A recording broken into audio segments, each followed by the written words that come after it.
There is a man like this. At the age of 28, he had achieved everything he wanted: a PhD degree, a harmonious family, many published books, and a teaching position in music at a prestigious university. However, many years later, he gradually began to feel exhausted and empty inside. He told himself that what he had achieved was probably nothing special, just like everyone else. And so he continued moving forward, publishing more scientific papers, having another child, and advancing to a higher position. All these steps seemed perfectly reasonable, creating the perfect image of a continuously rising ladder of success. But then, at the age of 37, the depression that had been accumulating for so long suddenly erupted. He was completely drained and fell into a severe crisis. In the end, he left everything behind: his job, his family, and opened an ice cream shop in another city. This man was an acquaintance of James Hollis, the famous American Jungian analyst. And Hollis is also the author of the book I want to introduce to you today, a work about understanding the midlife crisis and, from there, seizing the opportunity to transform your entire life. The story of the man above is a classic example of what we commonly call a midlife crisis. In reality, many people, just like this man, gradually fall into crisis unconsciously.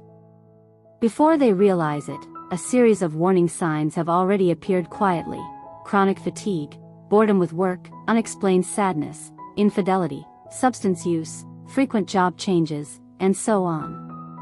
However, at this stage, life is usually too busy with countless trivial matters and the pressure to keep moving forward, building a career, nurturing a family, which makes it easy to ignore these alarm signals, dismissing them as just normal stress. Only when the pressure accumulates enough does it truly explode, completely upending everything in the life that once seemed so solid. If you are over 30 years old and feeling internal conflicts, or having unanswered questions about the value and direction of your life, then the book The Middle Passage, From Misery to Meaning in Midlife by James Hollis may be a valuable companion for you. The author, Hollis, is not only a renowned Jungian analyst but also a specialist in the Jungian school of psychology. With many years of research and counseling experience dedicated to people in midlife, he wrote this book based on a solid foundation of Jungian psychological theory, with the hope of helping readers overcome the difficulties and challenges of midlife and find meaning in the rest of their lives. Now, please join me in listening to today's video. Part 1: Each person only has 2 opportunities for growth in life. Each person only has 2 opportunities for growth in life. According to Jungian psychology, regarding personality development, every individual has 2 stages of maturation. The first stage lasts from about age 12 to 40 and is the journey of projection outward. In this stage, almost everyone wears a temporary personality mask, living according to the expectations of others and playing various roles. Of course, if someone can live true to their authentic self right from this stage, that would be a profound and rare form of growth. But in reality, very few people can do that. You might wonder, my life is my own choice. Which university I attended, where I settled down, who I married, none of it was forced, nor was it due to anyone's expectations. So how can that be living with a temporary personality? It all seems like autonomous decisions. But have you ever asked yourself, why did I like studying the D block instead of the A block? Why did I fall in love with person A and not person B? In truth, these things are determined by your own perceptions and preferences. However, those perceptions and preferences stem from childhood experiences, the education you received, and the influence of the social or cultural environment in which you grew up. Very few people can fully remember their childhood experiences. In the process of growing up, each of us continuously nurtures an inner child. To a child, the world is vast, unfamiliar, complex, and full of insecurity. When looking up, everyone around seems like giants, making everything feel out of control and unsafe. Therefore, the deepest need of a child is always stability and safety. This need forces the child to constantly adjust their ways of adapting and coping with life, based on the living environment, how their parents treated them, and the reactions of those around them. Over time, These adaptation mechanisms gradually become the foundation for our later preferences, prejudices, and even the seemingly very personal choices we make. When we enter young adulthood, we think we have left our family behind and become independent, but in reality, we are still being shaped by social and cultural patterns, such as what time to go to class, what time to finish work, or how to behave with others. Behind most of our behaviors are still the defense mechanisms of the inner child. They have sunk deep into the unconscious and become almost reflexive, nearly automatic. Therefore, as the author points out, youth is ultimately just a prolonged continuation of childhood. At this point, the unmet needs and unhealed wounds of the inner child become the fuel for intense projections outward. When we love, pursue, or expect something, we are actually seeking outside ourselves something that can fill the emptiness and heal the wounds of the inner child. And if we do not realize this, we will continue living with a temporary personality until the end of our lives. The good news is that life gives us a second chance for growth. When we enter the stage around age 35 to 40, some may experience it earlier, we have the opportunity to remove the temporary personality mask and rediscover our true selves. However, many people also miss this opportunity for growth because it is hidden beneath a crisis. At this stage, most people have already started a family and established a stable career. This is often the moment when projections gradually lose their power. The life partner is no longer the perfect half that compensates for all our shortcomings. The glamorous role models are no longer omnipotent figures we admire. The social achievements we have gained may start to feel empty. The temporary personality, the outer shell we have clung to and considered our true self for so many years, begins to clash violently with our authentic nature. That is the quiet, more genuine voice coming from the depths of the soul. When internal conflict arises, it inevitably causes suffering, depression, and doubt about all the values and choices we made in the past. But many people choose to continue living in a state of vagueness, clinging to old habits and expectations, and eventually feel stuck until old age. They hurriedly fill the emptiness with more work, new relationships, or new goals, but in essence, they are simply repeating the old patterns, continuing to project outward to avoid facing what is inside. They fear the feeling of being lost, fear admitting that what they once believed may not be entirely true, and fear change. Therefore, they miss the second opportunity for growth. But if we miss this opportunity, we will forever remain a child in an adult body, acting according to the unconscious script of the past. As the author says, those who do not awaken as they pass through midlife, no matter how old they become or how successful they appear on the surface, are still just children with large bodies playing some important role.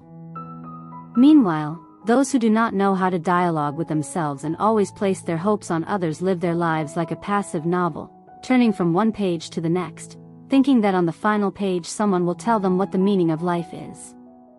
But even if that happens, it would already be the last page. This is not a threat, but a reminder that every crack within you is there so that light can enter. If you are currently in a crisis, please do not rush to deny it or run away from it. A crisis is not terrible, it is an opportunity for transformation. It is not a sign that you are on the wrong path, but a sign that you are ready to embark on a deeper journey, the journey of living more authentically with yourself. If the first stage of growth is the journey outward, where we project ourselves into the world to search and build, then in this second stage of growth, you need to allow yourself to go inward to reclaim all those projections. And to do that, we first need to understand the crises we must face, and from those crises, recognize the truths we need to see. Because ultimately, growing up is the journey of shedding illusions to gradually see the truth. Part 2, the midlife journey of breaking free, from crisis to truth. 1. About the relationship with your spouse. First, let's talk about the relationship with your life partner. In midlife, nothing causes more disappointment and pain than an unhappy marriage. Marriage often carries the heaviest unconscious burdens, the very projections we have discussed. When we fall in love, we want to be with the other person all day, dreaming of spending our entire lives together. In reality, behind that desire is an unconscious need, I want this person to give my life meaning and fill all my inner deficiencies. In the first stage of growth, we believe that uniting with our other half will make life complete. But in truth, love and marriage rest on two opposite foundations. Love is nourished by distance, imagination, and projection, while marriage exists through daily presence, closeness, and shared real-life experiences. That is why, when living together every day, the projections naturally wear away. You will realize that the other person is also just an ordinary human being, someone who is also afraid, has their own needs, and carries heavy expectations. At this point, resentment begins to arise. We often hear husbands complain that they are not understood, while wives feel disappointed that they are not cherished. When the projections we placed on our partner gradually dissolve, we feel betrayed and conclude that he or she has changed. But in fact, they have never changed. They have always been the person we never truly understood from the beginning. In the midst of crisis, many people turn to a third party. But the author clearly points out that no matter what advantages that new person has, they are merely a new object of projection. At this moment, some people think, then it's better to live alone, why get married at all? That is not the case. The true meaning of an intimate relationship is not to save each other, but to enrich our life experiences. In a mature relationship, you are nourished by your own conscious desire rather than by unconscious projections outward. That desire is to share the journey of life with the other person through companionship, dialogue, care, respect, support, and mutual encouragement, so that both can move closer to the meaning of life, without demanding that the other person fulfill some inner deficiency. To achieve this, you must first have the courage to accept the truth that no one can give you what you need most, except yourself. Yet you still choose to cherish and wholeheartedly commit to the relationship. At the same time, a necessary condition for building a mature relationship is that each individual must continue to grow.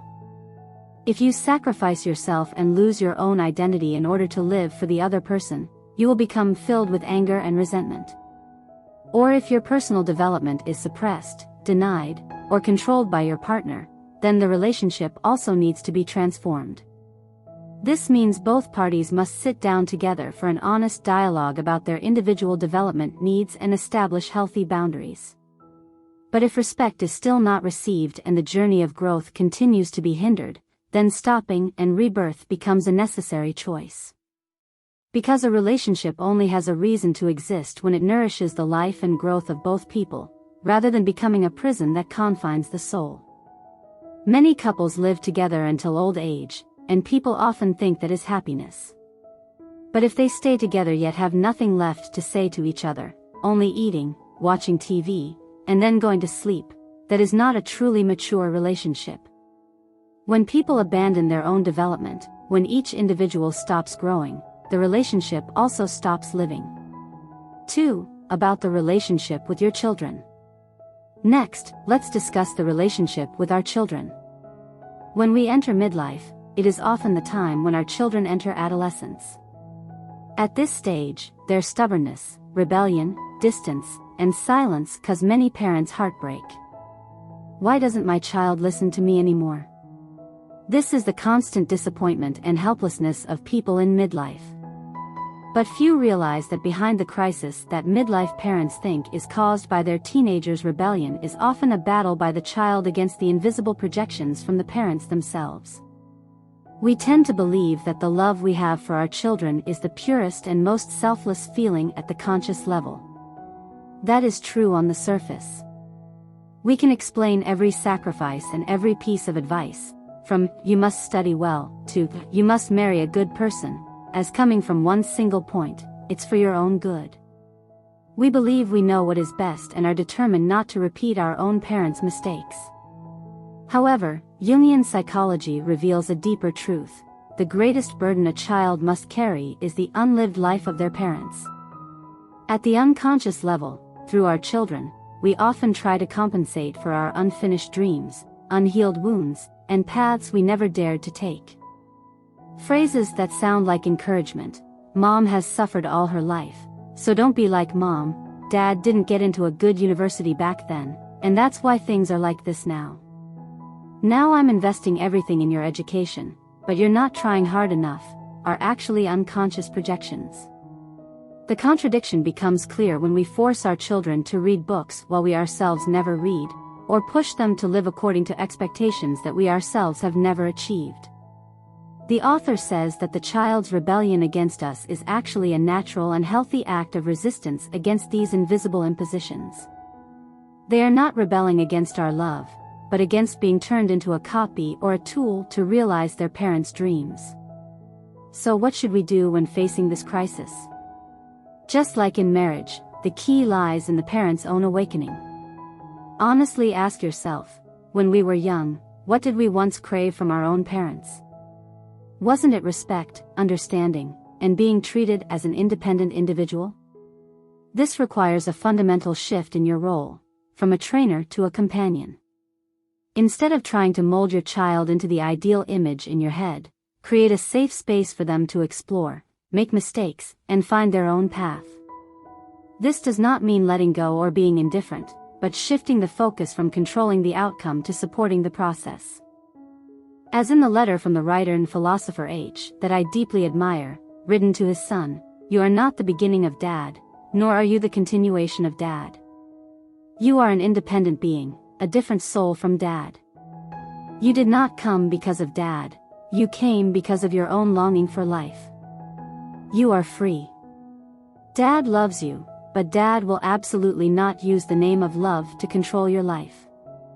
The important truth that midlife parents need to realize when raising children is that the relationship between you and your child is not a contract with unspoken terms, but a sincere encounter between two generations.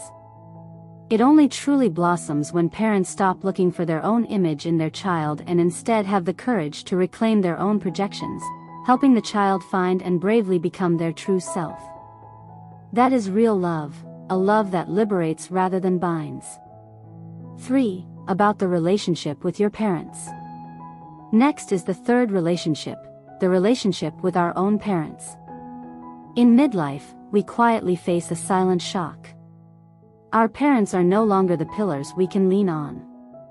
When we were children, our parents seemed almost omnipotent in our eyes. They knew everything, could solve every problem, and were always the place we returned to when life became difficult. In the first stage of growth, those projections made us believe there was always a protector behind us. But by midlife, that projection begins to dissolve. We no longer see them as symbols of absolute stability. Instead, we gradually realize that their bodies have grown weaker. They are getting older, becoming more fragile. Their knowledge no longer keeps up with the times, and they can no longer shelter us as they once did. Many people have experienced the moment when their parents fall ill or a crisis occurs, and their parents look at them as their final support. Only then do we realize that the roles have reversed. Suddenly, a crisis arises within us. We feel anxious, pressured, insecure, and we begin to fear illness, fear loss, and fear the feeling that there is no longer anyone standing behind us. When parents pass away, many people cry out in pain, "I no longer have Dad. Mom, why did you leave me?" That pain does not come only from separation, but also from the feeling that we have lost our final protector, even if that protection existed only on a symbolic level. So how do we face this crisis? We must reclaim our projections, stop seeing our parents as omnipotent beings, and begin to see them as limited human beings who also have fears, weaknesses, and need support. From there, we no longer seek fulfillment of expectations from them, but instead learn to understand, care for, and accompany them as independent individuals. To do this, you need the courage to accept the truth that you do not need anyone standing behind your life.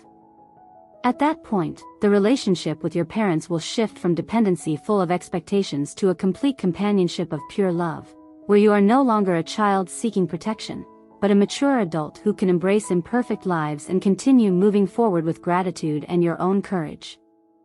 And eventually, you will be able to calmly accept another truth: the relationship between you and your parents is an encounter between two generations, facing together the finitude of human life. You will no longer fear loneliness and loss, but instead find a profound inner peace, a form of mature growth that continues until the end of life. 4. About the relationship with yourself. And the fourth relationship is the one with ourselves.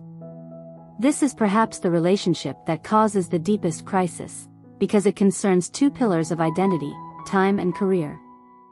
In the first half of life, time is our ally. You feel you have an entire life ahead, your body is resilient, and the future is a wide-open canvas waiting to be filled. You can stay up all night and feel fine the next day. You can catch a cold for a day or two and recover. You can work overtime continuously without feeling exhausted. However, by midlife, time turns its back. It becomes a constant reminder of your declining physical strength. Wrinkles become more visible, health indicators start flashing warnings, and the remaining portion of life is clearly shortening. The haunting question keeps appearing: how much time do I have left? Alongside this is the career crisis. In the first half of life, we build ourselves by turning outward, achieving, conquering, and establishing our position. At this stage, career is often seen as a tool to satisfy two needs: income and, especially, establishing social identity. When we meet someone, the quickest way to position a person is to ask, "What do you do for a living?" We project our self-worth onto titles, status, and salary. But by midlife, the career elevator may stop. What once gave meaning no longer has the power to support our inner life. The intense competition now only brings deep exhaustion. Young, passionate people can replace you at any time. The dream position may go to someone else. When that happens, the identity tied to work collapses, leading to what is called an identity crisis. You suddenly ask yourself, if I am no longer Director A or Specialist B, then who am I? Facing this truth, many people desperately cling to their old professional mask or sink into regret. The emptiness and fear from within become increasingly clear. So where is the real way out?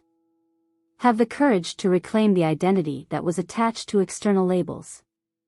Jungian psychology calls this process the transit, where a person must pass through a dark region of doubt, disorientation, and emptiness.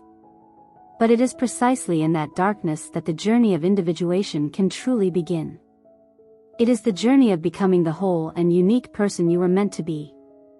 This goes beyond all roles, identities, and social expectations. Therefore, the meaning of this stage does not lie in hurriedly finding a better job or trying to prolong youth that has passed, but in beginning to ask a different question: not, "What do I need to do?" but, "Who am I when I no longer have the things I once clung to? What makes me feel truly valuable and alive even when no one knows or applauds it?" To answer this question, you need to clearly distinguish between career and calling. A career is something you have and do in order to survive and be recognized by society. A calling is something you belong to. It is what makes you feel that your life has meaning, regardless of fame or income. It is your innate talent or vocation. This calling does not necessarily have to be a grand career that changes the world. It can be a forgotten creative passion, tending to a garden, guiding others to see the truth, or simply living an authentic, conscious, and responsible life. It comes from your true self, not from the mask built to please others. When you find something larger than yourself to devote yourself to, the fear of time and the emptiness of status will be released. You are no longer your profession. You are a person living a life with purpose. At that point, time is no longer a terrifying enemy but becomes a precious companion for what truly matters. And the question, "Who am I?" will no longer be a frightening void, but the most profound, courageous, and liberating invitation of a lifetime. That is the ultimate growth that the midlife journey invites you toward. A map for the journey through the midlife crisis. The journey through the midlife crisis does not come with a ready-made map, but based on the foundation of Jungian psychology and the profound insights from this book, we can sketch out some essential directions. The first and most fundamental step is to learn how to be alone and rediscover your inner voice. This does not mean isolating yourself, but training the ability to define yourself from within rather than from external feedback. As mentioned earlier, we often define ourselves through others. We feel happy if we are admired, successful if we have high status, and proud if our children achieve great things. By midlife, when these external mirrors gradually disappear or change, such as children leaving home, parents passing away, marriage cracking, or career stalling, we fall into crisis because we have lost those reflections. Being alone is the courage to remove those reflections. It is consciously creating quiet space to listen to yourself without being overwhelmed by the noise of expectations and comparisons. This can be moments of meditation, solo runs, reading a quiet book, or immersing yourself in nature. As Hollis writes, unless we risk being alone, we will never hear the inner voice of our own soul. This is the foundation of individuation, the journey of becoming an independent and whole individual. After creating that quiet space, find ways to reconnect with the inner child. That is the innocent, creative, and spontaneous part of you that has long been suppressed under the burdens of adulthood. In the first half of life, in order to survive and be accepted, we unintentionally lost many natural interests, innate talents, and pure curiosity. Try to remember how you once loved to doodle, play with sand, or sing randomly. Now, playing seriously like that becomes powerful medicine for the soul. Jung himself, in Midlife, returned to playing with sand and carving stones as therapy for his soul. His neighbors said he had gone crazy. But Jung knew this was not childishness, it was a way to approach the free inner child within himself. The inner child has needs. If you do not pay attention to it, it will erupt unconsciously. Therefore, playing simple games or doing pure, innocent things is how we reconnect with the most vibrant and authentic source of life energy within us. It frees us from rigid patterns and allows the forgotten aspects of ourselves to be expressed. You can try joining an art class, learning a musical instrument, or simply spending time on a small childhood hobby. You will be surprised by the freedom and vitality it brings. Another way is to actively pursue passions and explore what makes life feel alive. This can reignite the flame of enthusiasm within you. In midlife, life easily falls into the vortex of daily routines, trivial and meaningless, making us feel that our life is passing by pointlessly. Passion here does not necessarily have to be related to career or great achievements. It can simply be a passion for long-distance running, practicing yoga, gardening, cooking, photography, driving alone, being close to nature, or caring for a pet. The important thing is that it comes from your genuine interest, not from pressure to succeed or be useful. Immersing yourself in such a passion helps you escape the feeling of numbness, rediscover the joy of living, and find meaning in purely personal experiences. Finally, there is a courageous and profound step, confronting death and living fully within finitude. In midlife, declining health and the passing of loved ones make death a haunting reality for many people. Hollis offers a cold but awakening truth: if we live long enough, all the people we love will eventually leave us. If we do not live long enough, we ourselves will leave the people we love. Facing this truth is not meant to sow fear, but to awaken deep gratitude and appreciation for the present. When loved ones leave, resistance arises in the heart. But the author reminds us that this resistance does not come from the conscious level but from the inner child, which needs the existence of others to depend on. Therefore, if we still ask, "Why did that person leave me alone?" that is still our projection. Realizing this does not mean we are not allowed to feel sad when loss occurs, but rather that sadness gives us the opportunity to see and acknowledge that what has passed had value. Because we experienced it, it is not entirely lost. It is simply preserved in memory, and we can use it to serve and guide our future life. But we should not wait until something is lost to feel its value. When we know that eventually everyone must depart, we need to nurture an even greater sense of cherishing and appreciating the present. When we accept the finitude of human life, we stop wasting time on endless regrets, blame, or trivial worries. Instead, we are motivated to live more authentically, love more fully, and direct our energy toward what truly matters. Conclusion: where does this journey lead? Where does this journey lead? The answer is, from misery to meaning. Successfully passing through the midlife journey does not mean we will regain our youth or achieve some perfect happiness according to any standard. It means we have completed the great transition from the outside to the inside. What does a person who successfully overcomes a midlife crisis look like? They no longer depend on others to define their own value but can define themselves through inner truth. They demand less from others and demand more from themselves in creating the meaning of their life. They accept that each person has their own unique journey, and therefore they experience less disappointment when expectations or projections are not met. After all, the greatest gift of this journey is a mature, whole, and autonomous self. You are no longer a child in an adult body living according to the script of the past, but a true adult who has the courage to write the next chapter of life with conscious choice and responsibility. This is the profound meaning of finding yourself again.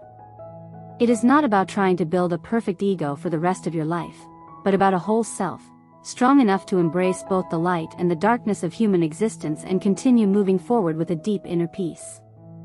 My final message to you: I sincerely hope you are truly ready to step onto this journey. At the end of the road, I look forward to hearing the story of your own growth. Thank you for listening. If you found this video helpful, please share it with those who need it. Don't forget to give it a like, subscribe, and turn on the notification bell to receive the latest videos every week. Once again, thank you, and see you in the next videos.